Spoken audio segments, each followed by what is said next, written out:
Welcome back. We have seen this IP version 4, right? Its addressing scheme, packet format, different protocols in it, everything we have seen. Now let us move on to IP version 6. So you may think that why we need a next version even if this IP version 4 is running very successfully in internet, right? Yeah, the first reason is the explosive growth of this internet, especially with this wireless networks and all. Every person may have multiple devices to connect to this internet, right? And also with IoT and all, even different devices in our home is to be a part of this internet. So that much IP addresses are actually required, and thinking that one day our internet will run out of addresses. Such a foresight is the first reason for developing another version which is having a very large address space. Second reason is that when the internet was actually designed and developed, it was for connecting different universities, government organizations and military networks, etc. Right? But that is not the case nowadays. People are using this internet for different purposes, like mainly this multimedia applications, right? Yeah, billions of machines are there to connect to this internet for audio and video on demand. So quality of service is another prevalent requirement for this network. So foreseeing these problems in 1990s itself, this IETF, that is Internet Engineering Task Force, started working on a new version of IP which would never run out of addresses and also would solve a variety of other problems and more flexible and efficient. Okay, so when this IP version 6 is actually designed, major design goals were these. First one, support billions of hosts even with inefficient address space allocation. It's not bothered about how these addresses are actually used or whether it is efficiently allocated. It should provide an infinite amount of addresses. That's the main first goal. Second, reduce the size of the routing tables. So by reducing the size, definitely the router can perform fastly, right? So the network performance will be improved. Simplify the protocol to allow routers to process packets faster. Then provide better security than the current IP. Actually, this IP version 4 is nowadays very secure, but earlier it was not the case. So another aim of this IP version 6 was to provide better security than IP version 4. Then pay more attention to type of service, particularly for real-time data. So the predominant operation or application of the internet nowadays is multimedia application. So definitely for such application or such use of internet, some attention should be paid to improve the performance in such cases. Then to improve this multicasting in an efficient way, and then make it possible for a host to roam without changing its address. In case of IP version 4, if a particular host moves from different networks, thus foreign agents and home agents are required for communication, right? So without that, how this same destination can move from different networks and still have communication? And then allow the protocol to evolve in the future. So depending on the requirement, let it evolve in future. A basic structure will be developed initially, and based on that it will work, and as and when new requirements are evolved, it can be incorporated. That was the design goal. And then permit the old and new protocols to coexist for years. IP version 4 is running on internet currently, right? So complete replacement all of a sudden is not possible. So let both of them work together for years, and gradually this IP version 4 will be completely replaced by IP version 6. That was another design goal. And based on these requirements, IETF invited for proposals, and 21 responses were received, and among which 3 were found to be good proposals, and finally one selected as the standard one, and that was named as SIPP, that is Simple Internet Protocol Plus, and it was designated as IP version 6. If you go through this IP version 6, all the good features of this IP version 4 are maintained in this IP version 6 also, but it's not compatible with IP version 4. But compatible with other auxiliary internet protocols like TCP, UDP, ICMP, IGMP, etc. So, and IP version 6 has a longer address space than this IP version 4 and longer addresses. Okay, it is actually 16 bytes long. Very large address space it will provide. 2 to 128 different addresses can be there. Another major improvement is the simplification of header part. It contains only 7 fields, whereas in case of IP version 4 it contains 13 different fields. So making this improvement is actually allows routers to process packets faster, right? And thus improve the throughput and delay. And also better support for options. Yeah, definitely options will be required, right? Because some mandatory feature in case of IP version 4 is now removed from the fixed part. That is why we reduced from 13 to 7 different fields. So options should be there. So better support for options. A big advance in security is another feature. Authentication and privacy are the key features of IP version 6, like that we can say. And finally, more attention has been paid to quality of service. We will see how this actually implemented. Header format for this IP version 6. First field is version, then traffic class, flow label, payload length, next header, hop limit, then source and destination addresses. Version is actually indicating the version of this corresponding IP used in this datagram. Definitely 6 for IP version 6. Next is traffic class, which is used to distinguish between packets with different real-time delivery requirement, mainly to support the real-time data like multimedia, video and audio data. So still this field is actually experimental. And the next field is flow label, which is used to allow a source and destination to set up a pseudo connection with particular properties and requirements, just like our virtual circuits and all in the IP version 4. You remember that, right? Yeah, here also a pseudo connection can be set up between a sender machine and a destination machine in advance. Just for example, if there is a stream of packets from one process on a sending machine to some other process on the destination machine, and they are having a strict delay requirements, okay, in that case definitely they need some bandwidth to be reserved in advance, right? Yeah, in that case a flow can be set up in advance and it can be given an identifier, and the flow here means a pseudo connection. It will be given an identifier and some information about that connection also will be there, like what is the requirement, what route should be followed, or like that. Some information also will be stored in every router. When a router sees such a packet with a non-zero value in this flow label, this router will look up it in internal table to see what kind of special treatment it requires. Like that, different types of datagrams can be serviced in different manner. Then the payload length. So this tells how many bytes follows the 40-byte header. Okay, 40-byte header is a mandatory part. From there, how many bytes more there in the packet? That is the payload length field. Whereas in case of IP version 4, it was total length, right? Including this header and data part. And the next one is next header part. So definitely we need some extra header, right? The main header is there, that is a fixed part, mandatory part. But in compared to this IP version 4, some of the fields are actually removed from that, right? Definitely some options will be should be provided. For that we have a next header part. And 6 different extensions are possible. Okay, so depending on the type of datagram, one or many can be used as an extension for the main header. And this next header field in the fixed part indicates that which of the 6 extension headers, if any, follow this one. If this header is the last IP header, the next header field tells which transport protocol handler.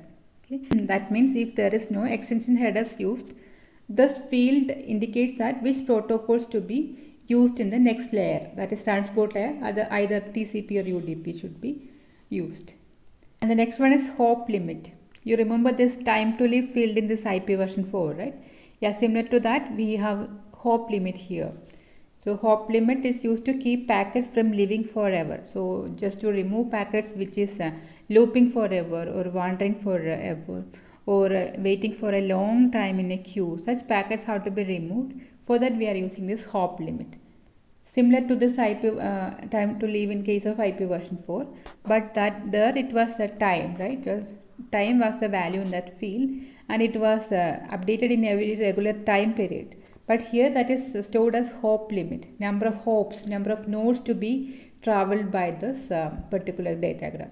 So a maximum value will be set, say 255 is the maximum value, means maximum it can travel along 255 different nodes. After that it should be dropped. So every hop it reaches, the corresponding value will be decremented by 1. And whenever this hop limit reaches 0, that packet will be dropped. And the next one is source address and destination address are definitely similar to this IP version 4. The difference here is that it is 16 byte addresses, whereas in case of IP version 4, it was just 4 byte, right? 32 bit. Here it is 16 bytes. That much lengthy will be the address field. And written as 8 groups of 4 hexadecimal digits with colons between the groups. Okay. So just for example, here is the address. Very big one, right? Yeah. 8 different groups are there. Each carries 4 hexadecimal digits with colon in between. Since many addresses will have many zeros inside them, 3 optimizations have been authorized. You can see here a lot of zeros are there. Okay, how to remove these and how to optimize the representation. First, the leading zeros within a group can be omitted. Just for example, if it is 0, 1, 2, 3, it can be written as 1, 2, 3 alone. Okay, so that is one optimization. Next, one or more groups of 16 0 bits can be replaced by a pair of colons. So these type of all zeros in one group can be completely removed, and if you do colons together, that means in between we have a 4 zeros. Okay. So using that notation, you can see here how it has changed. That zeros are removed, leading zeros removed, all 4 zero groups are removed, and finally this can be the representation. That is, the main header part is over. Now let us move to the extension header. So extension header is actually optional parts. Okay. So it follows this main header part if required.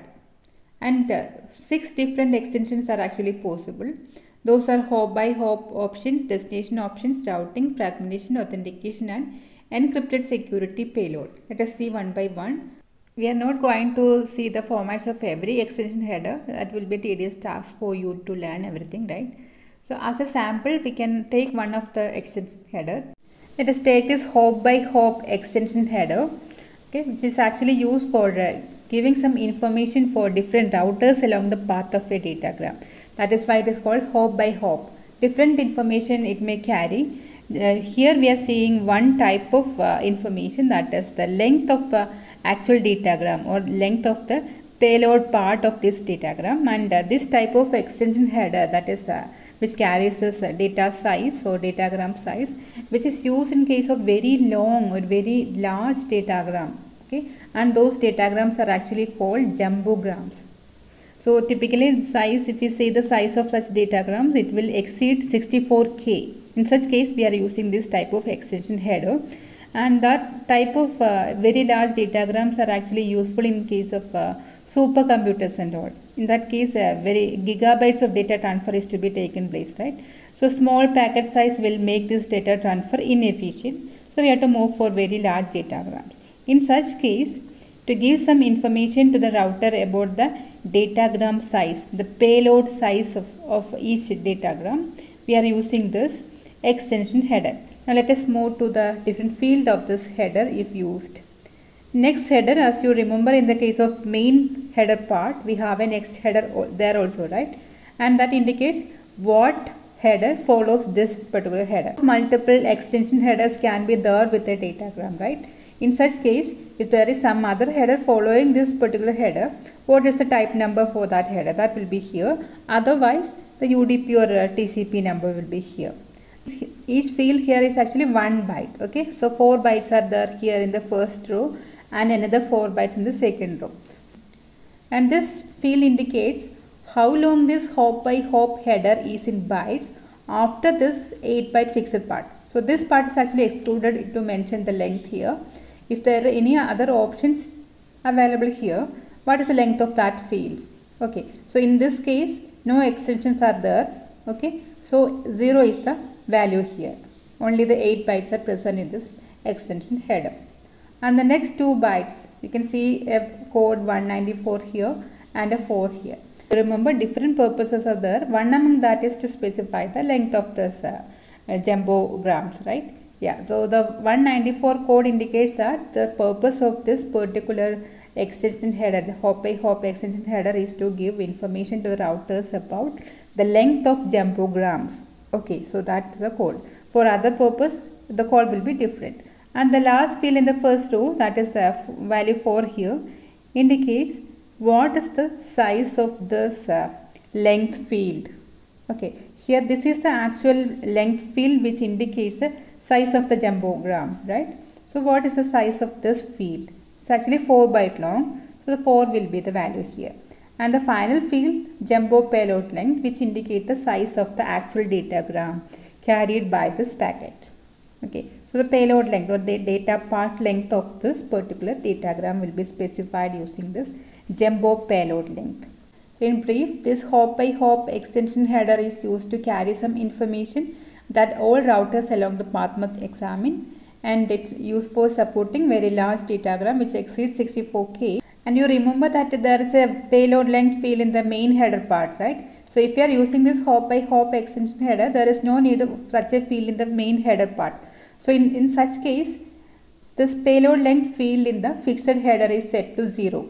Okay, and you learned a new word, right? That is jumbogram, which is actually very large datagram. And such datagrams use this type of header extension, and jumbograms are actually important to supercomputer applications that must transfer gigabytes of data efficiently across the internet. Now if we compare this IP version 6 with IP version 4, so this is the IP version 6 format and this is the IP version 4 format. Okay, if we compare these two, there are some significant differences. First one, if you look into this header, there is a field specifying the header length of this particular datagram, right? But there is no such part here because the header length in case of IP version 6 is always fixed, right? So there is no need of specifying the length. So that field is actually removed. Now coming to another one, the protocol field here, which is completely replaced by the next header field. Same purpose, right? Protocol field indicates to which of the upper layer protocol, that is UDP or TCP, this packet should be forwarded, right? The same purpose here, but some extra information also will be there. Just for example, if some other extension header is there, the extension header number will be there, right? Only for the last header part, this carries the protocol number of the upper layer protocol, right? So this is the replacement. And third one, we can see that all the field corresponding to this fragmentation, all are removed completely in case of IP version 6, right? Yeah, because this IP version 6 uses a completely different approach for this fragmentation. And finally, you can see that this checksum field is not there in this IP version 6, right? This is because this calculating or computing the checksum value in every router will greatly reduce the performance. Okay, and assuming that the networks are reliable, especially we have this data link layer and transport layer to provide this error control and flow control like that, right? So they're having their own mechanism for computing checksum and all. So why we are reducing the network performance by providing an extra checksum in the network layer also, right? So using such a concept, this checksum computation in the network layer is removed in case of IP version 6. Now a light discussion about the controversies in case of IP version 6. Definitely for any new venture, there can be different opinions from different people, right? The same thing happened in the case of IP version 6 also. Different people have different opinions, okay? And some of them will be discussed here. First one is about the address space. Actually this IP version 6 is actually 2⁻16 byte is the length of this address, right? So it's very long. It's made this packet very lengthy, right? And do we need such a very big address space? How many addresses can be there in the address space? 2⁻128, which is approximately 3 into 10⁻38. Yeah, you might have remembered this Avogadro's number in your chemistry, right? Yeah, it's greater than that number. That means every molecule in this world can be uniquely identified using or uniquely addressed using this 16 byte addresses. Actually that much is never needed actually, right? So that is one controversy. Some argued that this much lengthy address space is not required. Some others argued that yeah, this is required in future, like that.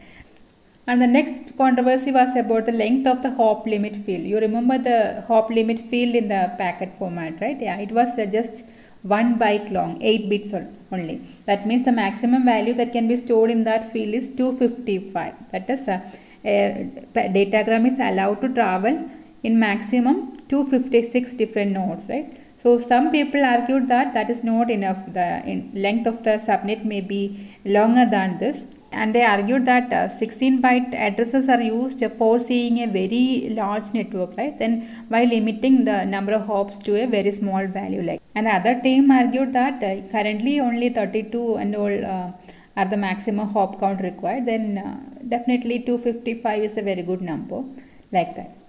And the next one is about the maximum packet size.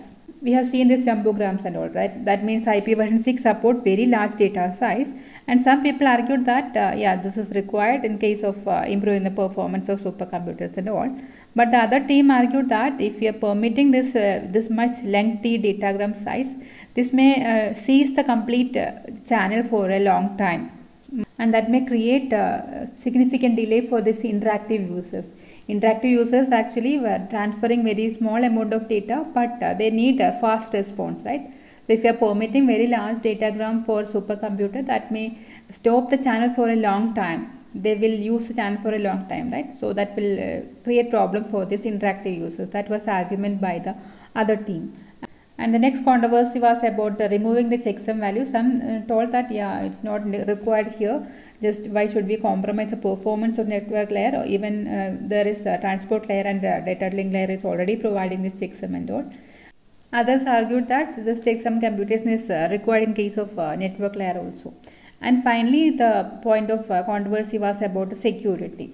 Usually this security, privacy, authentication, everything is done in this application layer, right? In the application software itself. So why should this security provided in the network layer? And that will create problem, especially in different countries may have different laws regarding this network data transfer. So if these security features are implemented in network layer, it will be difficult to travel the data across different countries. So it is not appropriate to provide this security in IP layer. That was argument from one team. Okay. So this is all about this IP version 6. Thank you.